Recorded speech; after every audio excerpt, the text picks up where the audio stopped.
ఏలూరు జిల్లా జీలుగుమిల్లి మండల ప్రజా పరిషత్ కేంద్ర కార్యాలయంలో పోలవరం ఎమ్మెల్యే బాలరాజు ఆధ్వర్యంలో సమీక్షా సమావేశం నిర్వహించారు. ఈ సందర్భంగా బడ్జెట్లో ఉన్న పనులను వేగంగా పూర్తి చేయాలని, మిగిలిన పనులకు సంబంధించిన పూర్తి సమాచారం అందించాలని అధికారులను ఆదేశించారు.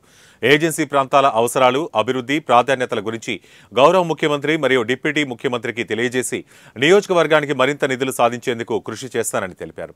ఈ కార్యక్రమంలో జిల్లా కార్యదర్శి గడ్డమడుగు రవికుమార్, జీలుగుమిల్లి మండల అధ్యక్షుడు పసుపులేటి రాము, మండలంలోని శాఖల అధికారులు పాల్గొన్నారు.